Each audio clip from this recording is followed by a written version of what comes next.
2014 നരേന്ദ്രമോദി സർക്കാർ ഭരണത്തിലേറിയ ശേഷം അദ്ദേഹം നിങ്ങൾക്ക് വേണ്ടി എന്തെല്ലാം ചെയ്തു എന്ന് നിങ്ങൾക്കറിയുമോ?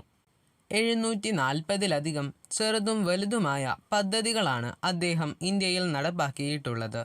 അതിലെ വളരെ ചുരുക്കം പദ്ധതികളെ മാത്രമാണ് ഞാനിവിടെ പരിചയപ്പെടുത്തുന്നത്. 1947 ഇന്ത്യക്ക് സ്വാതന്ത്ര്യം കിട്ടിയ ശേഷം ആദ്യത്തെ പ്രധാനമന്ത്രിയായത് ജവഹർലാൽ നെഹ്റുവാണ്. അതിനുശേഷം അദ്ദേഹത്തിൻ്റെ പരമ്പരയിൽപ്പെട്ടവർ തന്നെയാണ് ഇന്ത്യയെ ഭരിച്ചിട്ടുള്ളത്. ഇടയ്ക്ക് കുറച്ചുകാലം മാത്രം അടൽ ബിഹാരി വാജ്പേയി പ്രധാനമന്ത്രിയായി.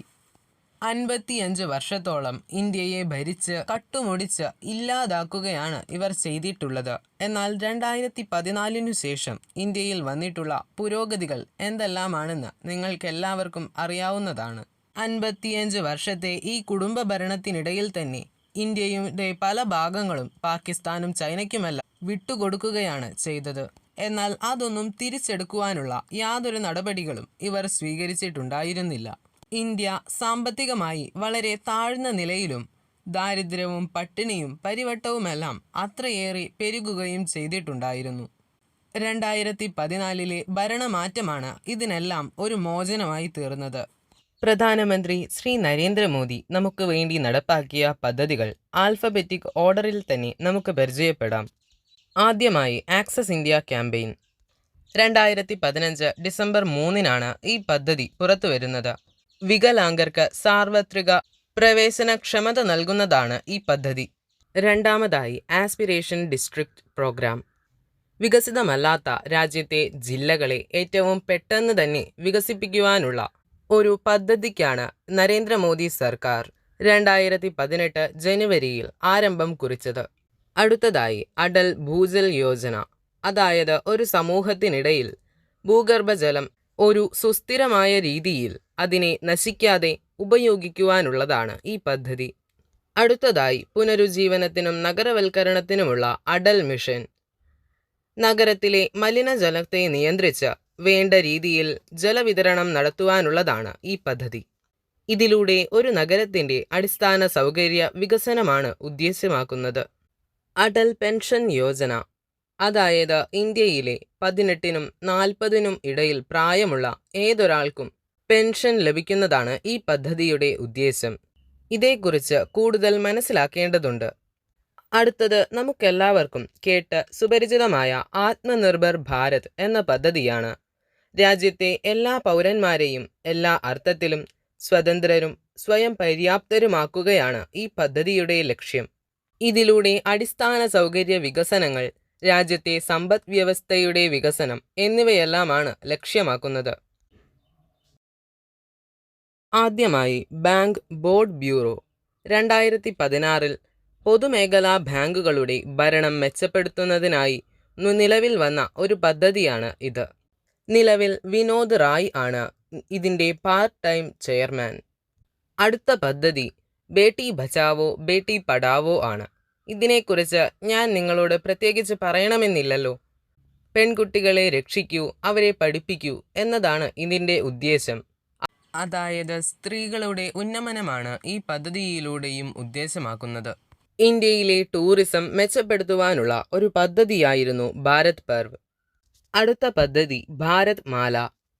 രാജ്യത്തെ പ്രധാനപ്പെട്ട 550 ജില്ലാ ആസ്ഥാനങ്ങളെ പരസ്പരം ബന്ധിക്കുന്ന ഒരു റോഡാണ് ഈ പദ്ധതിയിലൂടെ ഉദ്ദേശമാക്കുന്നത്. ഇതിൽ തുരങ്കങ്ങൾ, പാലങ്ങൾ, എലിവേറ്റഡ് ഇടനാഴികൾ, മേൽപ്പാലങ്ങൾ ഇങ്ങനെ പലതും ഉൾപ്പെടുന്നു.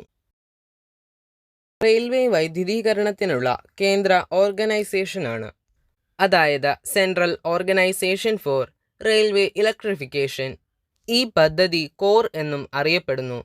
പേരിലെ പോലെ തന്നെ റെയിൽവേ ട്രാക്കുകളുടെ വൈദ്യുതീകരണമാണ് ഇതിലൂടെ ലക്ഷ്യമാക്കുന്നത്. അടുത്തതായി ചാർധാം ഹൈവേ. പേരിലുള്ളതുപോലെ തന്നെ 4 ധാമങ്ങളെയും ബന്ധിപ്പിച്ചുകൊണ്ട് 10 മീറ്റർ വീതിയുള്ള 889 കിലോമീറ്റർ ദൈർഘ്യമുള്ള ഒരു ഹൈവേയാണ് ഇത്. ഇതുപോലെ തന്നെ ചാർധാം റെയിൽവേയുമുണ്ട്. DD കിസാൻ എന്ന പദ്ധതിയാണ്. കർഷകരുടെ ഉന്നമനം ലക്ഷ്യമാക്കിക്കൊണ്ട് 2015 മെയ് 26 തീയതിയാണ് ഇങ്ങനെയൊരു ചാനൽ ഉദ്ഘാടനം ചെയ്യുന്നത്. ഇത് ദൂരദർശന്റെ ഒരു ഭാഗമാണ്. അടുത്തതായി ദീൻ ദയാൽ ഉപാധ്യായ അന്ത്യോദയ യോജനയാണ്. ഈ പദ്ധതി കേന്ദ്ര സർക്കാർ നടപ്പിലാക്കിയിട്ടുള്ളത് ഗ്രാമങ്ങളിലെയും നഗരങ്ങളിലെയും പാവപ്പെട്ടവർക്ക് നൈപുണ്യ പരിശീലനം നൽകുന്നതാണ് ഇതിലൂടെ ലക്ഷ്യമാക്കുന്നത്. അടുത്തതായി ദീൻ ദയാൽ ഉപാധ്യായ ഗ്രാമജ്യോതി യോജന. ഗ്രാമമേഖലകളിൽ വൈദ്യുതീകരിക്കുന്നതിന് വേണ്ടിയുള്ള കേന്ദ്രാവിഷ്കൃത പദ്ധതിയാണ് ഇത്. ദീൻ ദയാൽ ഉപാധ്യായ വികലാംഗ പുനരധിവാസ പദ്ധതി. അംഗവൈകല്യമുള്ളവരുടെ പുനരുദ്ധാരണത്തിനും പുനരധിവാസത്തിനുമായുള്ള പ്രത്യേക പദ്ധതിയാണ് ഇത്. ഡൽഹി ടു അഹമ്മദാബാദ് അതിവേഗ റെയിൽവേ ഇടനാഴി, Delhi to Kathmandu bus service, Chennai to Mysore അതിവേഗ റെയിൽവേ ഇടനാഴി, ഡൽഹി ടു വാരാണസി അതിവേഗ റെയിൽവേ ഇടനാഴി.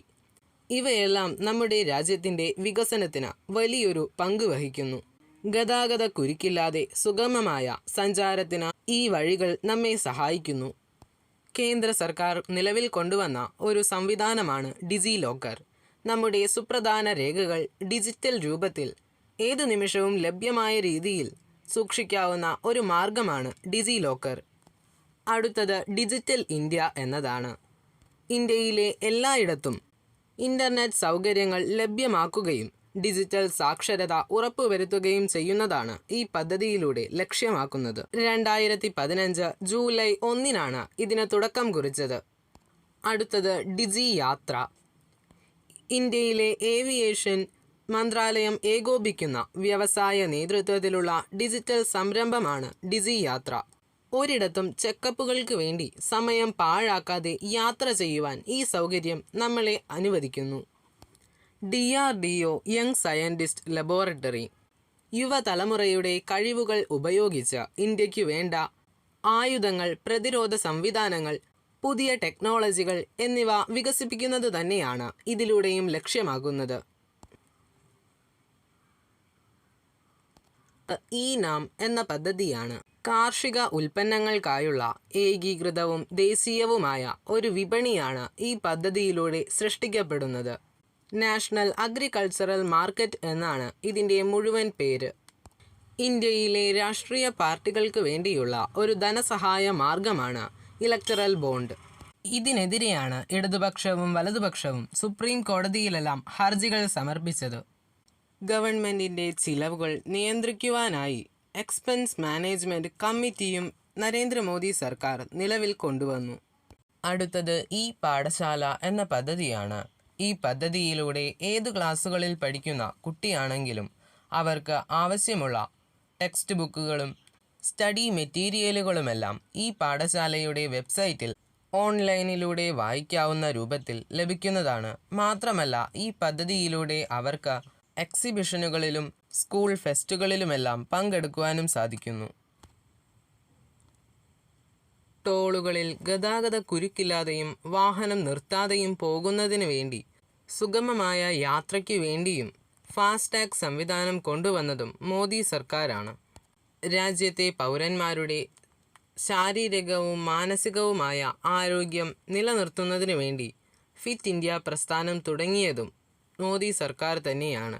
2014 forum four Indo Pacific islands corporation സ്ഥാപിക്കുന്നത്. ഇത് ഇന്ത്യയും 14 പസഫിക് ദ്വീപ് രാഷ്ട്രങ്ങളും തമ്മിലുള്ള സഹകരണം ഉറപ്പിക്കുന്നതിനു വേണ്ടിയുള്ള ഒരു നടപടിയായിരുന്നു. അടുത്തത് ഗരീബ് കല്യാൺ റോസ്ഗർ യോജനയാണ്. ഇത് കുടിയേറ്റ തൊഴിലാളികളെ COVID-19 ആഘാതത്തിൽ നിന്നും രക്ഷിക്കുവാൻ വേണ്ടി കേന്ദ്രം ആവിഷ്കരിച്ച ഒരു പദ്ധതിയാണ്. എല്ലാ വീടുകളിലും കുടിവെള്ളം എത്തിക്കുവാൻ വേണ്ടി ഹർ ഘർ ജൽ എന്ന പദ്ധതി കേന്ദ്രം ആവിഷ്കരിച്ചു. അടുത്തത് ജെം എന്ന സംവിധാനമാണ്. പൊതുമേഖലാ സ്ഥാപനങ്ങൾക്ക് ആവശ്യമായ പൊതു ഉപയോഗ സാധനങ്ങളും സേവനങ്ങളും ഓൺലൈനായി വാങ്ങാൻ സഹായിക്കുന്ന ഒരു പോർട്ടലാണ് ഇത്. പൊതുഭരണത്തിൻ്റെ സുതാര്യതയും കാര്യക്ഷമതയും വേഗത്തിൽ വർദ്ധിപ്പിക്കുവാനുള്ളതാണ് ജെമ്മിൻ്റെ ലക്ഷ്യം. ഗവൺമെൻറ് ഇ മാർക്കറ്റ് പ്ലേസ് എന്നാണ് ഇതിൻ്റെ മുഴുവൻ പേര്. അടുത്തതായി ഗ്രാമീൺ ഭണ്ഡാരൺ യോജനയാണ്. ഇത് വെയർഹൗസ് നിർമ്മാണ സബ്സിഡി സ്കീമാണ്. വെയർഹൗസിൻ്റെ അറ്റകുറ്റപ്പണികളും ഈ പദ്ധതിയുടെ കീഴിൽ വരുന്നു. കർഷകർ ഉൽപ്പാദിപ്പിക്കുന്ന ധാന്യങ്ങളും മറ്റ് ഭക്ഷ്യവസ്തുക്കളും അവരുടെ കീഴിൽ തന്നെ വെയർഹൗസുകളിൽ സൂക്ഷിക്കുവാനുള്ള ഒരു സംവിധാനമാണ് ഇത്. ഇത് ഗവൺമെൻറ്റിൻ്റെ ഒരു മൂലധന നിക്ഷേപ പദ്ധതിയാണ്. ഹരിയാനയിലെ ഓർബിറ്റൽ റെയിൽ കൊറൈഡറും മോദി ഗവൺമെൻറ്റിൻ്റെ തന്നെ സംഭാവനയാണ്. അടുത്തത് ഹൃദയ് അല്ലെങ്കിൽ national heritage city development and augment Yojana. നമ്മുടെ സംസ്കാരത്തെയും പൈതൃകത്തെയും സംരക്ഷിച്ചുകൊണ്ട് തന്നെ നഗരങ്ങളുടെ വികാസത്തെയും സാമ്പത്തിക വളർച്ചയെയും പരിപോഷിക്കുന്നതാണ് ഈ പദ്ധതിയുടെ ലക്ഷ്യം. മോദി സർക്കാരിൻ്റെ ഭരണകാലത്ത് തന്നെയാണ് ആദ്യമായി ഇന്ത്യയിൽ ആർട്ടിഫിഷ്യൽ സംവിധാനം അല്ലെങ്കിൽ AI കൊണ്ടുവന്നത്. ഇന്ത്യയിൽ 1000-ൻ്റെയും 500-ൻ്റെയും നോട്ടുകൾ നിരോധിച്ച് 2000-ൻ്റെയും പുതിയ 500-ൻ്റെയും നോട്ടുകൾ ഇറക്കിയതും മോദി സർക്കാർ തന്നെയാണ്. ഇത് കള്ളപ്പണം തടയുക എന്ന ലക്ഷ്യത്തോടു കൂടിയാണ് ചെയ്തത്. പിന്നീട് 2000-ൻ്റെ നോട്ട് പിൻവലിക്കുകയും ചെയ്തു. അടുത്തതായി ജാം യോജന. സർക്കാർ സബ്സിഡികളുടെ ചോർച്ച തടയുന്നതിനായി ഇന്ത്യക്കാരുടെ ജൻധൻ അക്കൗണ്ടുകൾ, മൊബൈൽ നമ്പറുകൾ, ആധാർ കാർഡുകൾ എന്നിവ ലിങ്ക് ചെയ്യുവാനുള്ള ഇന്ത്യൻ ഗവൺമെൻറ്റിൻ്റെ സംരംഭത്തെയാണ് ജാം യോജന എന്ന് പറയുന്നത്. അടുത്തതായി ജീവൻ പ്രമാൺ യോജന. പെൻഷൻകാർക്കുള്ള ആധാറുമായി ബന്ധിപ്പിച്ചിട്ടുള്ള ലൈഫ് സർട്ടിഫിക്കറ്റ് പ്രോഗ്രാമാണ് ജീവൻ പ്രമാൺ. 2014 നവംബർ 10-നാണ് നരേന്ദ്രമോദി സർക്കാർ ഇത് നിലവിൽ കൊണ്ടുവന്നത്. ഇന്ത്യയെ വേണ്ട രീതിയിലെല്ലാം തിരിച്ചറിയുവാനായി നോ ഇന്ത്യ പ്രോഗ്രാം, കർഷകരുടെ ഉന്നമനത്തിനായി കൃഷി ഉന്നതി മേളയും ഇവർ സംഘടിപ്പിച്ചിട്ടുണ്ട്. പ്രവാസികളുടെ സുരക്ഷയ്ക്കായി മഹാത്മാഗാന്ധി പ്രവാസി സുരക്ഷാ യോജന. പ്രവാസി തൊഴിലാളികളുടെ ക്ഷേമത്തിനും അവരുടെ സുരക്ഷയ്ക്കും വേണ്ടിയാണ് ഈ യോജന പ്രത്യേകമായി ഉപയോഗപ്പെടുത്തേണ്ടത്. ഇന്ത്യൻ പൗരന്മാർ മറ്റു രാജ്യങ്ങളിൽ നേരിടുന്ന സാമൂഹിക പ്രശ്നങ്ങൾ പരിഹരിക്കുവാനും ഇതിലൂടെ സാധിക്കും. അടുത്തതായി നമുക്കെല്ലാവർക്കും സുപരിചിതമായ മെയ്ക്ക് ഇൻ ഇന്ത്യ എന്ന പദ്ധതിയാണ്. ഉൽപാദന രംഗത്തെ ലോകശ്രദ്ധ ഇന്ത്യയിലേക്ക് ആകർഷിക്കുന്നതിന് വേണ്ടി 2014 സെപ്റ്റംബറിലാണ് മെയ്ക്ക് ഇൻ ഇന്ത്യ എന്ന പദ്ധതി ആഗോളതലത്തിൽ രൂപകൽപ്പന ചെയ്യുന്നത്. ഇന്ത്യക്ക് ആവശ്യമായ സാധനങ്ങൾ തദ്ദേശീയമായി തന്നെ നിർമ്മിക്കുവാനും അവ മറ്റു രാജ്യങ്ങൾക്ക് വേണ്ട രീതിയിൽ എത്തിക്കുവാനും വേണ്ട ഒരു പദ്ധതിയാണ് ഇത്. ഇന്ത്യയെ തീർത്തും മറ്റു രാജ്യങ്ങളെ ആശ്രയിക്കാത്ത, എല്ലാം സ്വന്തം കാലിൽ നിന്നു തന്നെ ചെയ്യുവാൻ സാധിക്കുന്ന ഒരു രാജ്യമാക്കി തീർക്കുക എന്നതാണ് മോദി സർക്കാരിൻ്റെ ലക്ഷ്യം. അടുത്തതായി മൻ കി ബാത്ത് എന്ന പ്രതിമാസ റേഡിയോ പരിപാടിയാണ്. പ്രധാനമന്ത്രി നരേന്ദ്രമോദി ആതിഥേയത്വം വഹിക്കുന്ന ഒരു റേഡിയോ പരിപാടിയാണ് ഇത്. അദ്ദേഹം തൻ്റെ ആശയങ്ങൾ രാജ്യത്തെ ജനങ്ങളുമായി പങ്കുവയ്ക്കുവാനും ഈ പരിപാടി നല്ലവണ്ണം ഉപയോഗപ്പെടുത്തുന്നു. 2014 ഒക്ടോബർ 3-നാണ് ഈ പരിപാടി തുടങ്ങിവെച്ചത്. ഈ പരിപാടിയുടെ 100ാമത്തെ എപ്പിസോഡ് പുറത്തിറങ്ങിയതും ചർച്ചയായിരുന്നു. പ്രധാനമന്ത്രി തനിക്ക് വരുന്ന കത്തുകളെക്കുറിച്ചും തൻ്റെ മനസ്സിലുള്ള ആശയങ്ങളെക്കുറിച്ചും രാജ്യത്തെ ജനങ്ങളോട് ഈ പരിപാടിയിലൂടെ സംവദിക്കുന്നു. അടുത്തതായി മെഗാ ഫുഡ് പാർക്ക്സ് എന്ന പദ്ധതിയാണ്. മെഗാ ഫുഡ് പാർക്ക് പദ്ധതി ലക്ഷ്യമിടുന്നത് കർഷകരെയും അവർ ഉൽപ്പാദിപ്പിക്കുന്ന വസ്തുക്കൾ സംസ്കരിക്കുന്ന ചെറുകിട വിൽപ്പനക്കാരെയും ഒരുമിപ്പിച്ച് കാർഷികോൽപ്പന്നത്തെ വിപണിയുമായി ബന്ധിപ്പിക്കുന്നതിനുള്ള ഒരു സംവിധാനമാണ്. പരമാവധി മൂല്യവർദ്ധനവ് ഉറപ്പുവരുത്തുക, പാഴാക്കൽ കുറയ്ക്കുക, കർഷകരുടെ വരുമാനം വർദ്ധിപ്പിക്കുക, പ്രത്യേകിച്ച് ഗ്രാമീണ മേഖലയിലുള്ള കർഷകരുടേത്, തൊഴിലവസരങ്ങൾ സൃഷ്ടിക്കുക എന്നിവയാണ് ഈ പദ്ധതി കൊണ്ട് കൈവരിക്കാനാകുന്ന കാര്യങ്ങൾ. അടുത്തതായി മേരാ യുവ ഭാരത് എന്ന പദ്ധതിയാണ്. ഇത് തീർത്തും യുവാക്കൾക്കായുള്ള ഒരു പദ്ധതിയാണ്. ഇതിലൂടെ യുവാക്കൾക്ക് എല്ലാ തരത്തിലുള്ള സമത്വവും അവരുടെ കഴിവുകൾ ശരിയായ രീതിയിൽ ഉപയോഗിക്കുന്നതിനുള്ള വഴികൾ എന്നിവയെല്ലാം ലഭിക്കുന്നു. അടുത്തതായി മുദ്രാ ബാങ്കുകളാണ്. ഇതിനെപ്പറ്റി ഞാൻ കൂടുതൽ പറയേണ്ടതില്ലല്ലോ. കേന്ദ്ര ഗവൺമെൻറ് ചെറുകിട സംരംഭകരെ ലക്ഷ്യം വെച്ച് കൊണ്ടുവന്ന ഒരു പദ്ധതിയാണ് ഇത്. ഇതിൽ നിന്ന് 10 ലക്ഷം വരെ വായ്പയെടുക്കുവാനാകും.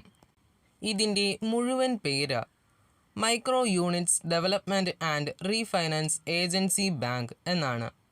ഇത് മൈക്രോ ഫിനാൻസ് സ്ഥാപനങ്ങൾക്കും ബാങ്കിംഗ് ഇതര ധനകാര്യ സ്ഥാപനങ്ങൾക്കും കുറഞ്ഞ നിരക്കിൽ വായ്പ നൽകുന്നു. 2015 ഏപ്രിൽ 8 ഇത് ആരംഭിച്ചത്. മുംബൈയിൽ നിന്ന് അഹമ്മദാബാദിലേക്കും മുംബൈയിൽ നിന്ന് തന്നെ ഹൈദരാബാദിലേക്കും അതിവേഗ റെയിൽവേ ഇടനാഴി നിലവിൽ കൊണ്ടുവന്നതും മോദി സർക്കാരിൻ്റെ കാലത്താണ്. അടുത്തതായി MyGov.in കേന്ദ്ര ഗവൺമെൻറ്റിൻ്റെ വിവിധ പദ്ധതികളെക്കുറിച്ചുള്ള പൊതുജനങ്ങളുടെ അഭിപ്രായങ്ങളും നിർദ്ദേശങ്ങളും രേഖപ്പെടുത്തുവാനുള്ള കേന്ദ്ര ഗവൺമെൻറ് ആവിഷ്കരിച്ച ഒരു വെബ് പോർട്ടലാണ് ഇത്. ആദ്യമായി നാഷണൽ കോമൺ മൊബിലിറ്റി കാർഡ്. ഇത് railway station, airport, bus service ഇങ്ങനെയുള്ള സ്ഥലങ്ങളിലെല്ലാം ഡിജിറ്റൽ പേയ്മെൻറ്റുകൾ നടത്തുവാനായുള്ള ഒരു പ്രത്യേക കാർഡാണ്. ഈ സംവിധാനമുണ്ടെങ്കിൽ സുഗമമായി യാത്ര ചെയ്യാം. National council for transgender persons transgender വ്യക്തികൾ നേരിടുന്ന പ്രശ്നങ്ങൾ പരിഹരിക്കുവാനും ട്രാൻസ്ജെൻഡർ വ്യക്തികൾക്കായി കൊണ്ടുവരുന്ന നിയമങ്ങളെപ്പറ്റി ഗവൺമെൻറ്റിനെ ഉപദേശിക്കുവാനുമുള്ള ഒരു പ്രത്യേക കൗൺസിലാണ് ഇത്. അടുത്തത് നാഷണൽ ഇൻഫ്രാസ്ട്രക്ചർ പൈപ്പ് ലൈൻ. സാമൂഹികവും സാമ്പത്തികവുമായ ഒരു വികസന പദ്ധതികളുടെ കൂട്ടമാണ് ഇത്. 102 ലക്ഷം കോടി രൂപയാണ് ഇതിലേക്ക് വകയിരുത്തിയിട്ടുള്ളത്. ഭാരതത്തിൻ്റെ വളർച്ചയ്ക്ക് ഈ പദ്ധതിയും വലിയൊരു മുതൽക്കൂട്ടാണ്. National institutional ranking framework. ഇത് ഉന്നത വിദ്യാഭ്യാസ സ്ഥാപനങ്ങളെ റാങ്കിംഗ് ചെയ്യുവാനുള്ള കേന്ദ്ര ഗവൺമെൻറ് പുതുതായി കൊണ്ടുവന്ന ഒരു സംവിധാനമാണ്. ഓരോ സ്ഥാപനങ്ങളുടെയും പ്രവർത്തന മേഖലയനുസരിച്ചാണ് അവയെ ഓരോ വിഭാഗത്തിൻ്റെ കീഴിലും റാങ്കിംഗ് ചെയ്യുന്നത്. National unity day. 2014 ഒക്ടോബർ 31 ഈ ദിനം ആചരിച്ചു വരുന്നത്. സർദാർ വല്ലഭായ് പട്ടേലിൻ്റെ ഓർമ്മയ്ക്കായാണ് ഈ ദിനം ആചരിക്കുന്നത്. ഈ ദിനം പ്രഖ്യാപിക്കുന്ന ദിവസം തന്നെ സർദാർ വല്ലഭായ് പട്ടേലിൻ്റെ ഓർമ്മയ്ക്കായി ഒരു സ്റ്റാമ്പും കേന്ദ്ര ഗവൺമെൻറ് പുറത്തിറക്കിയിരുന്നു. അടുത്തതായി നീതി ആയോഗ്. ഇത് ഭാരത സർക്കാരിൻ്റെ ഒരു വിദഗ്ധോപദേശക സമിതിയാണ്. National institution for transforming India. പഞ്ചവത്സര പദ്ധതികൾ ഉൾപ്പെടെ രാജ്യത്തിൻ്റെ വളർച്ചയ്ക്കും വികസനത്തിനും ജനങ്ങളുടെ ജീവിത നിലവാരം ഉയർത്തുന്നതിനും ആവശ്യമായ സുപ്രധാന പദ്ധതികൾ ആസൂത്രണം ചെയ്യുന്നതിനുള്ള ഭാരത സർക്കാരിൻ്റെ ഒരു പ്രത്യേക ഉപദേശക സമിതിയാണ് ഇത്. 2015 ജനുവരി 1 ഈ സംവിധാനം നിലവിൽ വന്നിട്ടുള്ളത്. നീതി ആയോഗിൻ്റെ ചെയർമാൻ പ്രധാനമന്ത്രി ശ്രീ നരേന്ദ്രമോദിയും വൈസ് ചെയർമാൻ രാജീവ് കുമാറുമാണ്. 106 amendment of constitution of India. അതായത് ഇന്ത്യൻ പാർലമെൻറ്റിൽ 1/3 ഭാഗം സ്ത്രീകൾക്ക് റിസർവേഷൻ ഏർപ്പെടുത്തിയതാണ് ഈ നിയമം. ഇതും മോദി സർക്കാർ തന്നെയാണ് കൊണ്ടുവന്നിട്ടുള്ളത്. മറ്റ് ഒരു സർക്കാരും സ്ത്രീകൾക്ക് ഇത്രയേറെ പ്രാധാന്യം പാർലമെൻറ്റിൽ പോലും നൽകിയിട്ടില്ല. അടുത്തത് പരീക്ഷാ പേ ചർച്ച എന്ന കേന്ദ്രാവിഷ്കൃത പദ്ധതിയാണ്. 2018 മുതൽ എല്ലാ വർഷവും ഈ പരിപാടി നടന്നുവരുന്നു. പരീക്ഷയോടനുബന്ധിച്ച് വിദ്യാർത്ഥികൾക്ക് ഭയമുണ്ടാകുന്നു. അവർക്ക് ഭയരഹിതമായി പരീക്ഷ എഴുതുവാൻ സഹായിക്കുന്നതക്കതായ ഒരു പരിപാടിയാണ്. ഈ പരിപാടിയിൽ പങ്കെടുക്കുന്ന വിദ്യാർത്ഥികളെ തിരഞ്ഞെടുക്കുന്നത് ഒരു മത്സര പരീക്ഷയിലൂടെയാണ്. അതിൽ വിജയിക്കുന്നവർക്ക് പ്രധാനമന്ത്രിയുമായി നേരിട്ട് സംവദിക്കുവാനുള്ള അവസരവും നൽകുന്നു. അടുത്തത് PM കെയർ ഫണ്ട്സ് ആണ്. COVID-19 പോലെയുള്ള അടിയന്തര സാഹചര്യങ്ങളോ പ്രകൃതി ദുരന്തങ്ങളോ വരുമ്പോൾ അതിലെ ബാധിതർക്ക് അടിയന്തരമായി തന്നെ ധനസഹായം മറ്റും നൽകുന്നതിനായുള്ള ഒരു പ്രത്യേക ഫണ്ട് രൂപീകരണമാണ് ഇത്. ദുരിതബാധിതർക്ക് ഇത് വലിയൊരു ആശ്വാസമാകുന്നു. അടുത്തതായി PM കുസും അഥവാ പ്രധാനമന്ത്രി കിസാൻ ഊർജ സുരക്ഷ ഏവം ഉത്ഥാൻ മഹാഭിയാൻ എന്നതാണ്. പെട്രോൾ, ഡീസൽ മുതലായ പ്രകൃതിക്ക് ഹാനികരമായ ഇന്ധനങ്ങളിൽ നിന്നും മാറി പ്രകൃതിക്ക് ദോഷമില്ലാത്ത വൈദ്യുതി ഉൽപ്പാദിപ്പിക്കുന്നതിനായി സോളാറുകളും മറ്റും ഉപയോഗിക്കുന്നതാണ് ഈ പദ്ധതിയിലൂടെ പ്രധാനമായും ലക്ഷ്യമാക്കുന്നത്. ഈ പദ്ധതിയിലൂടെ കർഷകർക്കും ഊർജ സംരക്ഷണം ഉറപ്പാക്കുന്നു. അടുത്തതായി പോലീസ് മിത്ര യോജനയാണ്. ഇതിലൂടെ സാധാരണക്കാരായ ജനങ്ങൾക്ക് പോലീസുകാരെ കുറ്റകൃത്യങ്ങളെ പറ്റിയുള്ള വിവരം അറിയിക്കുവാൻ സാധിക്കുന്നു. ഇതിലെ അംഗങ്ങൾക്ക് പ്രത്യേകം ബാഡ്ജും മറ്റും നൽകി വരുന്നു. ഇത് ശമ്പളമില്ലാതെ തന്നെ ഇവർക്ക് കുറ്റകൃത്യങ്ങളെ പറ്റിയുള്ള വിവരം പോലീസുകാർക്ക് കൈമാറുവാനുള്ള ഒരു സംവിധാനമാണ്. ഇതിലൂടെ രാജ്യത്തെ ക്രമസമാധാന പാലനമാണ് ലക്ഷ്യമാകുന്നത്. അടുത്തത് പോസ്റ്റ് ഓഫീസ് പാസ്പോർട്ട് സേവാ കേന്ദ്രമാണ്. ഇന്ത്യയിലെ പൗരന്മാർക്ക് പാസ്പോർട്ടുമായി ബന്ധപ്പെട്ട സേവനങ്ങൾ എത്തിക്കുന്നതിനായി പോസ്റ്റ് ഓഫീസുകളെ ഉപയോഗപ്പെടുത്തുന്നതാണ് ഈ പദ്ധതി. പാസ്പോർട്ടുമായി ബന്ധപ്പെട്ട സേവനങ്ങൾ വലിയ തോതിൽ വികസിപ്പിക്കുകയും വിശാലമായ ഏരിയ കവറേജ് ഉറപ്പാക്കുകയും ചെയ്യുക എന്നതാണ് ഈ സംരംഭത്തിൻ്റെ ലക്ഷ്യം. അടുത്തത് PM ആവാസ് യോജനയാണ്. രാജ്യത്തെ താഴ്ന്ന ശമ്പളമുള്ളവർക്ക് അവരുടെ വീടുകൾ പുതുക്കി പണിയുന്നതിനോ പുതിയ വീടുകൾ പണിയുന്നതിനോ കേന്ദ്രം 1,50,000 രൂപ വരെ ധനസഹായം നൽകുന്നതാണ് ഈ പദ്ധതി. 2022 മാർച്ച് മാസത്തോടെ രാജ്യത്ത് 2 കോടിയിലധികം ഇങ്ങനെയുള്ള ഭവനങ്ങൾ പണിയുക എന്നതാണ് കേന്ദ്രം മുന്നിൽ കണ്ടത്. അടുത്തത് നമ്മളിൽ പലർക്കും അറിയാവുന്നതും നമ്മൾ ഉപയോഗിക്കുന്നതുമായ പ്രധാനമന്ത്രി ജൻ ഔഷധി പരിയോജനയാണ്. ജൻ ഔഷധി കേന്ദ്രങ്ങൾ നമ്മളിൽ പലരും ഉപയോഗപ്പെടുത്തി വരുന്നു. പാവപ്പെട്ട ജനങ്ങൾക്ക് മിതമായ നിരക്കിൽ അവർക്ക് വേണ്ട മരുന്നുകൾ ലഭ്യമാക്കുക എന്നതാണ് ഈ പദ്ധതിയുടെ ഉദ്ദേശം തന്നെ. ഏതുതരം മരുന്നുകളും ജൻ ഔഷധിയുടെ ഔട്ട്ലെറ്റുകളിൽ ലഭ്യമാണ്. മറ്റു മെഡിക്കൽ ഷോപ്പുകളിൽ നിന്ന് നമ്മൾ വാങ്ങുന്ന മരുന്നുകളേക്കാൾ താഴ്ന്ന വിലയുമാണ് ഇവിടെ മരുന്നുകൾക്കുള്ളത്. അടുത്തത് കർഷകർക്ക് വളരെ ഉപകാരപ്രദമായ പ്രധാനമന്ത്രി ഫസൽ ബീമ യോജനയാണ്. ഇതിലൂടെ കർഷകർക്ക് തൻ്റെ വിളകൾക്ക് ഇൻഷുറൻസ് ഏർപ്പെടുത്താം. വന്യമൃഗങ്ങൾ മൂലമോ പ്രകൃതി ദുരന്തങ്ങൾ മൂലമോ എല്ലാം കൃഷിനാശം സംഭവിക്കുകയാണെങ്കിൽ ഇൻഷുറൻസ് തുക കർഷകന് എന്തായാലും ലഭിക്കുന്നതാണ്. ഇതിനെപ്പറ്റി പല കർഷകർക്കും തെറ്റിദ്ധാരണകളുമുണ്ട്. അടുത്തത് പ്രധാനമന്ത്രി ഗരീബ് കല്യാൺ യോജനയും പ്രധാനമന്ത്രി ഗരീബ് കല്യാൺ അന്ന യോജനയുമാണ്. ഇതിലൂടെ പാവപ്പെട്ടവരുടെ ക്ഷേമമാണ് ഉറപ്പാക്കപ്പെടുന്നത്. ഗരീബ് കല്യാൺ അന്ന യോജനയിലൂടെ പാവപ്പെട്ടവർക്ക് പ്രതിമാസം 5 കിലോ ഭക്ഷ്യധാന്യങ്ങൾ സൗജന്യമായി വിതരണം ചെയ്തു വരുന്നു. അടുത്തത് പ്രധാനമന്ത്രി ജൻ ധൻ യോജനയാണ്. ഒരു കുടുംബത്തിൽ ചുരുങ്ങിയത് ഒരു ബാങ്ക് അക്കൗണ്ട് എങ്കിലും ഉണ്ടാകണം എന്ന ലക്ഷ്യത്തോടെ 2014 ഈ പദ്ധതി ആരംഭിക്കുന്നത്. 2014 ഓഗസ്റ്റ് 28 പ്രധാനമന്ത്രി ഈ പദ്ധതി ഉദ്ഘാടനം ചെയ്യുന്നത്. ആദ്യ ദിവസത്തിൽ തന്നെ 1.5 കോടി ബാങ്ക് അക്കൗണ്ടുകൾ പുതുതായി തുറന്നിരുന്നു. അടുത്തത് പ്രധാനമന്ത്രി ജീവൻ ജ്യോതി ഭീമ യോജനയാണ്. ഇതിൻ്റെ ഭാഗമായ രാജ്യത്തെ ഒരു പൗരൻ ഏതെങ്കിലും തരത്തിൽ മരണപ്പെട്ടാൽ ലൈഫ് ഇൻഷുറൻസ് പരിരക്ഷ വാഗ്ദാനം ചെയ്യുന്ന ഒരു ഇൻഷുറൻസ് പദ്ധതിയാണ് ഇത്. അടുത്തത് പ്രധാനമന്ത്രി കൗശൽ വികാസ് യോജനയാണ്. ഇതിലൂടെ രാജ്യത്തെ യുവതലമുറയെ തൊഴിലില്ലായ്മയിൽ നിന്ന് രക്ഷിക്കുകയും അവരുടെ സാമ്പത്തിക ഭദ്രത ഉറപ്പാക്കുകയുമാണ് ലക്ഷ്യമാക്കുന്നത്. അടുത്തത് പ്രധാനമന്ത്രി കിസാൻ സമ്മാൻ നിധിയാണ്. 2 ഏക്കറിൽ കവിയാത്ത കൃഷിഭൂമിയുള്ള ചെറുകിട നാമമാത്ര കർഷകർക്കായി ഭാരത സർക്കാർ നടപ്പിലാക്കുന്ന പദ്ധതിയാണ് പ്രധാനമന്ത്രി കിസാൻ സമ്മാൻ നിധി. പ്രതിവർഷം 3 ഗഡുക്കളായി 6,000 രൂപ കർഷകർക്ക് ബാങ്ക് അക്കൗണ്ടുകളിലൂടെ നൽകുവാൻ ലക്ഷ്യമിടുന്നതാണ് ഈ പദ്ധതി. ഏകദേശം 75,000 കോടി രൂപ ഇതിനായി ചെലവാകുമെന്നാണ് കണക്കാക്കുന്നത്. അടുത്തത് പ്രധാനമന്ത്രി കൃഷി സിഞ്ചായി യോജനയാണ്.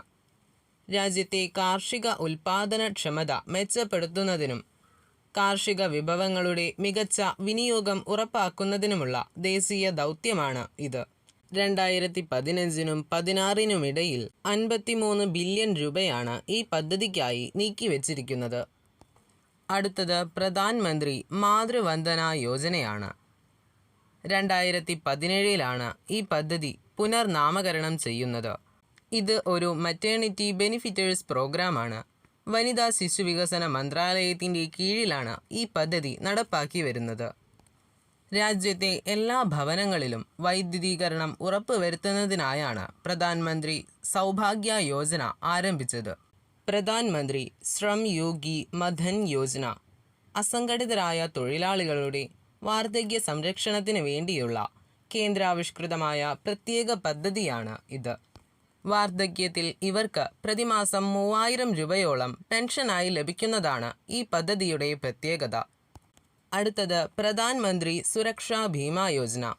അസംഘടിത മേഖലയിലെ പൗരന്മാർക്ക് അപകട മരണത്തിനും വൈകല്യത്തിനും പരിരക്ഷ നൽകുന്ന ഇന്ത്യൻ സർക്കാരിൻ്റെ ഇൻഷുറൻസ് പദ്ധതിയാണ് ഇത്. അടുത്തത് പ്രധാൻ മന്ത്രി ഉജ്ജ്വൽ യോജനയാണ്. ദാരിദ്ര്യരേഖയ്ക്ക് താഴെയുള്ള കുടുംബങ്ങളിലെ സ്ത്രീകൾക്ക് 50 ലക്ഷം പാചകവാതക കണക്ഷനുകൾ വിതരണം ചെയ്യുന്നതിനായി പ്രധാനമന്ത്രി നരേന്ദ്രമോദി 2016 മെയ് 1 ആരംഭിച്ച പദ്ധതിയാണ് പ്രധാൻ മന്ത്രി ഉജ്ജ്വൽ യോജന. 800 കോടി രൂപയാണ് ഈ പദ്ധതിക്കായി മാറ്റിവെച്ചിരുന്നത്. അടുത്തത് പ്രൊഡക്ഷൻ ലിങ്ക്ഡ് ഇൻസെൻറ്റീവ് സ്കീംസ് ആണ്. ഇത് ഗാർഹിക യൂണിറ്റുകളിൽ നിന്ന് ഉൽപ്പാദിപ്പിക്കുന്ന ഉൽപ്പന്നങ്ങളിൽ നിന്ന് വളർന്നു വരുന്ന കമ്പനികൾക്ക് പ്രോത്സാഹനം നൽകാൻ ലക്ഷ്യമിടുന്ന ഒരു പദ്ധതിയാണ്. രാഷ്ട്രീയ ഗ്രാമസ്വരാജ് അഭിയാൻ. ഗ്രാമങ്ങളിലുള്ള പഞ്ചായത്തി രാജ് സംവിധാനത്തെ ശക്തിപ്പെടുത്തുവാനുള്ള ഒരു പദ്ധതിയാണ് ഇത്. ആദ്യമായി സാഗർമാല പ്രൊജക്റ്റ്. ഇന്ത്യയിൽ ജലമാർഗമുള്ള വ്യാപാരം രാജ്യത്തിൻ്റെ തന്നെ നട്ടെല്ലാണ്. ഇത് വർഷങ്ങൾ തോറും പല മടങ്ങ് വർദ്ധിച്ചു വരുന്നു. രാജ്യത്തിൻ്റെ 7517 കിലോമീറ്റർ നീളമുള്ള തീരദേശത്ത് 14500 കിലോമീറ്റർ സഞ്ചാരയോഗ്യമായ ജലപാതകൾ, അതിൽ സുപ്രധാനമായ അന്താരാഷ്ട്ര സമുദ്ര വ്യാപാര പാതകളും ഉൾപ്പെടുന്നു. ഇതിൽ പലയിടത്തും തുറമുഖങ്ങൾ നിർമ്മിക്കുകയും രാജ്യത്തിൻ്റെ വ്യാപാര ബന്ധങ്ങളും വ്യാപാരവും മെച്ചപ്പെടുത്താനും ഇത് സഹായകമാകും. രാജ്യത്തിൻ്റെ സമ്പദ് വ്യവസ്ഥയെ തന്നെ ഇത് പല മടങ്ങായി വർദ്ധിപ്പിക്കുവാൻ ശേഷിയുള്ളതാണ്. ഭാരതത്തിൻ്റെ സ്വന്തം സന്ദേശ് ആപ്പ്. ഭാരതത്തിൻ്റെ സ്വന്തം ആശയവിനിമയം നടത്തുവാനുള്ള ഒരു ആപ്പാണ് ഇത്. ഗവൺമെൻറ്റിനും പൊതു ഉപയോക്താക്കൾക്കും തൽക്ഷണം ആശയവിനിമയം നടത്തുവാനുള്ള ഒരു പ്ലാറ്റ്ഫോം കൂടിയാണ് ഇത്. അടുത്തതായി സൻസാദ് ആദർശ് യോജന.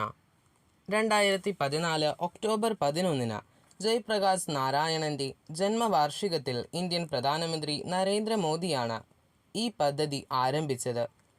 2019 മാർച്ചോടെ എല്ലാ എംപിമാരും അവരവരുടെ മണ്ഡലത്തിൽ 3 ആദർശ ഗ്രാമങ്ങൾ വികസിപ്പിച്ചെടുക്കുക എന്നതാണ് ഈ പദ്ധതിയുടെ ലക്ഷ്യം.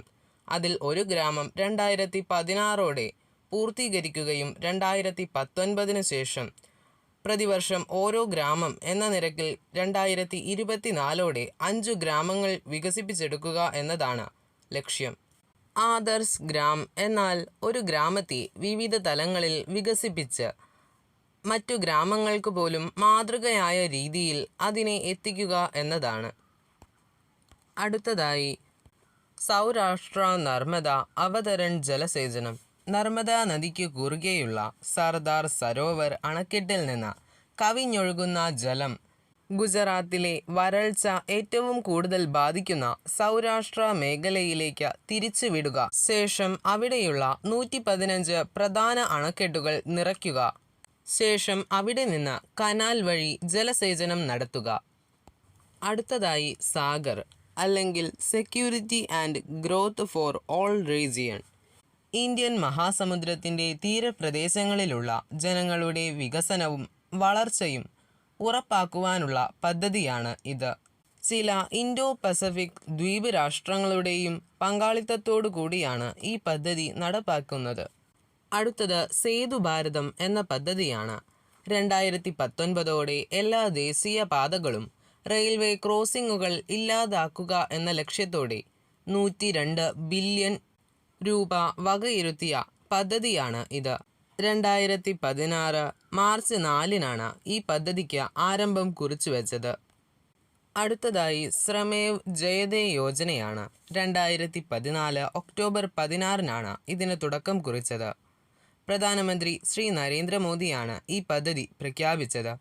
തൊഴിൽ നിയമങ്ങളും തൊഴിൽ പ്രക്രിയകളും മെച്ചപ്പെടുത്തുക എന്നതാണ് ഇതിൻ്റെ പ്രധാന ലക്ഷ്യം. അടുത്തതായി സ്മാർട്ട് സിറ്റി മിഷൻ എന്നതാണ്. ഇത് 2015 തുടക്കം കുറിക്കുന്നത്. വൃത്തിയുള്ളതും സുസ്ഥിരമായ അന്തരീക്ഷമുള്ളതും നല്ല അടിസ്ഥാന സൗകര്യങ്ങളുള്ള നഗരങ്ങൾ സൃഷ്ടിക്കുക എന്ന ലക്ഷ്യത്തോടെയാണ് ഈ ദൗത്യം തുടക്കം കുറിച്ചത്. അടുത്തതായി social Endeavour for health and telemedicine. ഇന്ത്യയിലെ ഒരു ടെലിമെഡിസിൻ ആരോഗ്യ സംരംഭമാണ് ഇത്. 2015 ഓഗസ്റ്റ് 25 ഇൻഫോർമേഷൻസ് ആൻഡ് ടെക്നോളജി മന്ത്രിയും നിയമനീതി മന്ത്രിയുമായ രവിശങ്കർ പ്രസാദ് അപ്പോളോ ഹോസ്പിറ്റലുമായി സഹകരിച്ച ഗവൺമെൻറ് നടത്തുന്ന ഈ പരിപാടിയെ ഔദ്യോഗികമായി പ്രഖ്യാപിച്ചു. അടുത്തത് സോയിൽ ഹെൽത്ത് കാർഡ് സ്കീമാണ്. കൃഷി കർഷക ക്ഷേമ മന്ത്രാലയത്തിൻ്റെ കീഴിലുള്ള കൃഷി സഹകരണ വകുപ്പ് പ്രോത്സാഹിപ്പിക്കുന്ന ഒരു പദ്ധതിയാണ് സോയിൽ ഹെൽത്ത് കാർഡ്. എല്ലാ സംസ്ഥാനങ്ങളിലെയും കൃഷി വകുപ്പ് മുഖേനയാണ് ഈ പദ്ധതി നടപ്പാക്കി വരുന്നത്. കൃഷിയുടെയും കൃഷിയിടത്തിൻ്റെയും ആരോഗ്യം സംരക്ഷിക്കുന്നതാണ് ഈ പദ്ധതി.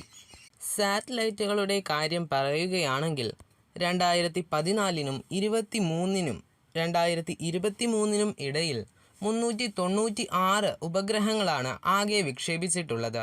ഇതിൽ വിദേശ രാജ്യങ്ങളുടെ ഉപഗ്രഹങ്ങളും ഉൾപ്പെടുന്നു.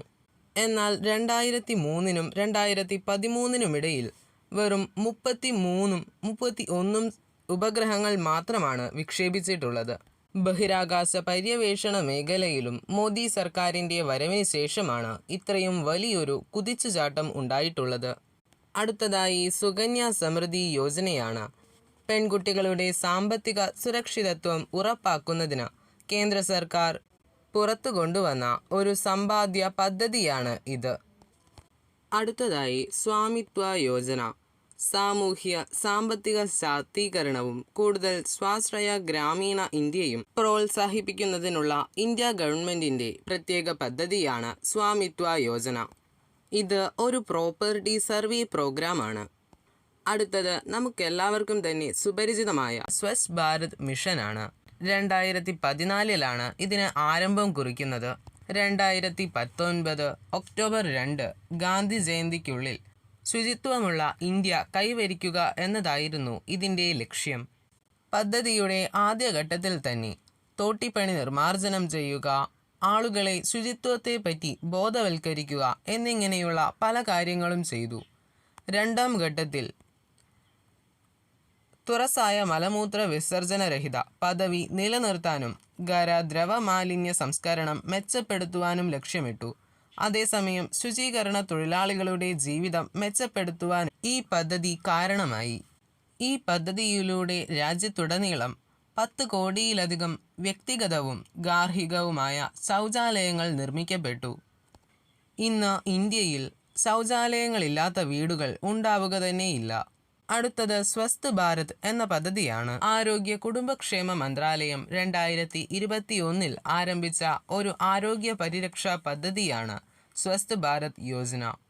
2025-26 സാമ്പത്തിക വർഷത്തോടെ ഇന്ത്യയുടെ പൊതുജനാരോഗ്യ സംവിധാനത്തിൻ്റെ അടിസ്ഥാന സൗകര്യങ്ങൾ മെച്ചപ്പെടുത്തുന്നതിനായി 64,180 കോടി രൂപ നീക്കിവെച്ചിട്ടുള്ള ഒരു പദ്ധതിയാണ് ഇത്. വലിയതും ചെറുതുമായ നഗരങ്ങളെ തമ്മിൽ ബന്ധിപ്പിക്കുവാനുള്ള ഒരു പദ്ധതിയാണ് യുഡാൻ. നഗരങ്ങളെ വിമാന സർവീസ് വഴി ബന്ധിപ്പിക്കുവാനാണ് ഈ പദ്ധതിയിലൂടെ ലക്ഷ്യമാക്കുന്നത്. 1 മണിക്കൂർ യാത്രയ്ക്ക് വിമാനവും 1/2 മണിക്കൂർ യാത്രയ്ക്ക് ഹെലികോപ്റ്റർ, അങ്ങനെയെല്ലാമാണ് ഇതിൻ്റെ സജ്ജീകരണങ്ങൾ. 500 കിലോമീറ്ററിന് 2,500 രൂപയാണ് ഇതിൻ്റെ ചാർജായി നിശ്ചയിച്ചിരിക്കുന്നത്. വ്യോമയാന കമ്പനികൾ ഇപ്പോൾ എയർ റൂട്ടുകൾ ലേലം വിളിച്ചുകൊണ്ടിരിക്കുകയാണ്. അടുത്തത് ഉദ്യോഗ് ആധാർ എന്ന സംവിധാനമാണ്. ഇത് ആധാറിന് സമാനമായ ഒരു ഐഡൻറ്റിഫിക്കേഷൻ സംവിധാനമാണ്. അടുത്തത് ഉദ്യോഗ് ആധാർ എന്ന സംവിധാനമാണ്.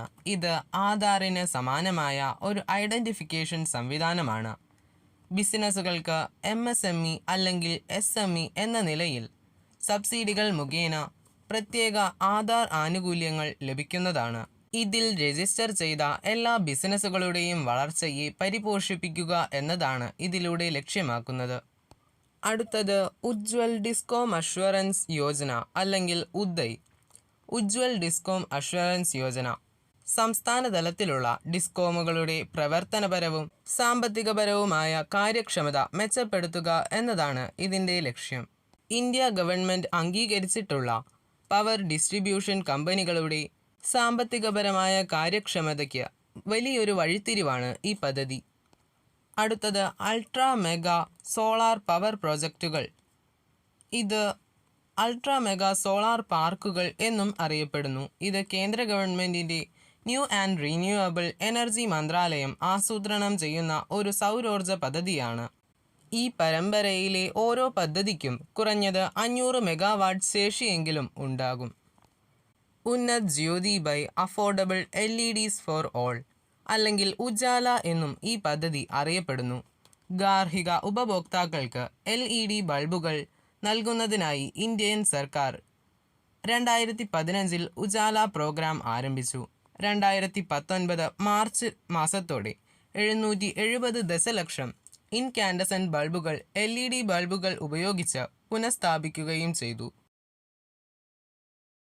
ആദ്യമായി വിദ്യാഞ്ജലി എന്ന പദ്ധതിയാണ്. സ്കൂൾ വിദ്യാർത്ഥികൾക്ക് അവരുടെ പഠന സാമഗ്രികളും സൗകര്യങ്ങളും ലഭിക്കുന്നതിനായി വിദ്യാഭ്യാസ വകുപ്പിൻ്റെ കീഴിലുള്ള വിദ്യാഭ്യാസ സാക്ഷരതാ വകുപ്പിൻ്റെ കീഴിലുള്ള ഒരു സംരംഭമാണ് ഇത്. ഈ സൗകര്യം വഴി സ്കൂളുകളുമായി സന്നദ്ധ പ്രവർത്തകർക്കും സന്നദ്ധ സംഘടനകൾക്കുമെല്ലാം ബന്ധപ്പെടുവാൻ സാധിക്കും. അടുത്തതായി വേൾഡ് ക്ലാസ് ഇൻസ്റ്റിറ്റ്യൂഷൻസ് സ്കീമാണ്. ഈ പദ്ധതിയിലൂടെ 10 സ്വകാര്യ മേഖലയിലുള്ള സ്കൂളുകളെയും 10 പൊതുമേഖലയിലുള്ള സ്കൂളുകളെയും വാസ്തുവിദ്യയിലൂടെയും അധ്യാപനത്തിലൂടെയും ആ സ്കൂളുകളെ ലോകോത്തര നിലവാരമുള്ളതാക്കി മാറ്റുക, ആ സ്കൂളുകളെ ഒരു റിസർച്ച് സെൻറ്റർ കൂടി ആക്കി മാറ്റുക എന്നതാണ് ഈ പദ്ധതിയിലൂടെ ലക്ഷ്യമിടുന്നത്. ഇവിടെ പറഞ്ഞിട്ടുള്ള പദ്ധതികളിൽ ചിലവ സുപ്രധാനപ്പെട്ടതാണ്. അവ വിട്ടുപോയിട്ടുമുണ്ട്. അവയെല്ലാം ചേർത്ത് അടുത്തൊരു വീഡിയോ കൂടി നിങ്ങൾക്ക് പ്രതീക്ഷിക്കാം. ഇത്രയും പദ്ധതികൾ ഉള്ളതുകൊണ്ട് തന്നെ 2 or 3 വീഡിയോകളായി മാത്രമേ ഇത് ചെയ്യുവാൻ സാധിക്കുകയുള്ളൂ. ഓരോ പദ്ധതിയും വളരെ ചുരുക്കി മാത്രമാണ് വിശദീകരിച്ചിട്ടുള്ളത്. മോദി ഇന്ത്യയിൽ 10 വർഷം ഭരണം നടത്തിയിട്ട് എന്തു ചെയ്തു എന്ന് ചോദിക്കുന്നവർക്ക് ഉള്ള മറുപടിയാണ് ഇത്. മോദി ഒന്നും ചെയ്തില്ല, മോദിക്കൊന്നും ചെയ്യാനാകില്ല, മോദിക്കും മോദി മന്ത്രിസഭയിലെ മന്ത്രിമാർക്കും ഇംഗ്ലീഷ് അറിയുകയില്ല എന്നെല്ലാം കേരളത്തിലെ ഒരുപാട് പേർ പറയുന്നുണ്ട്. കാരണം ഇവരുടെ നേതാക്കന്മാർ ഡിഗ്രിയും PhDയുമെല്ലാം പൈസ കൊടുത്തും സ്വാധീനം ചെലുത്തിയുമെല്ലാമാണ് വാങ്ങിയിട്ടുള്ളത്. അതുകൊണ്ട് തന്നെ ഇംഗ്ലീഷിൽ ഒരക്ഷരം പോലും ഇവർക്ക് അറിവുണ്ടാവുകയില്ല. കേന്ദ്രമന്ത്രിമാർ ഇംഗ്ലീഷ് പറയുന്നത് കേട്ടാൽ ഇവർക്ക് ഒന്നും മനസ്സിലാവുകയില്ല. ഇവരെല്ലാം ഇംഗ്ലീഷ് കേട്ടാൽ വായും പൊളിച്ച് നോക്കിയിരിക്കുന്നത് നമുക്ക് കാണാം. സ്വച്ഛ് ഭാരത് എന്ന പദ്ധതി ഇന്ത്യയിലൊട്ടാകെ നടന്നുവരുന്ന ഒരു ശുചീകരണ പദ്ധതിയാണ്. അതിൻ്റെ ഭാഗമായി ഇന്ത്യ ഇപ്പോൾ നല്ല വൃത്തിയായി തന്നെ കാണുന്നുണ്ട്. CPMൻ്റെയും കോൺഗ്രസിൻ്റെയുമെല്ലാം ചില സഹോദരന്മാരും അവരും ഭരിക്കുന്ന സംസ്ഥാനങ്ങളിൽ മാത്രമാണ് ഇത്രയും വൃത്തിഹീനമായി കാണുന്നത്. നമ്മുടെ കേരളത്തിലെ പല വഴിയോരങ്ങളും മാലിന്യം കൊണ്ട് നിറഞ്ഞ് നാറ്റമടിക്കുന്ന അവസ്ഥയിലാണ്. അവിടെ നിറയെ തെരുവു നായ്ക്കളെയും കാണാം. അത്രയും മോശമായ രീതിയിലാണ് ഇന്ന് ഇവിടെ ഭരണം നടക്കുന്നത്. ഇതിനെല്ലാം മാറ്റം വരണമെങ്കിൽ മോദി സർക്കാർ തന്നെ 3ാമത് അധികാരത്തിലേറണം. കേരളത്തിലും താമരകൾ വിരിയണം. എങ്കിൽ മാത്രമേ ഇതിനെല്ലാം ഒരു പരിഹാരമുണ്ടാവുകയുള്ളൂ.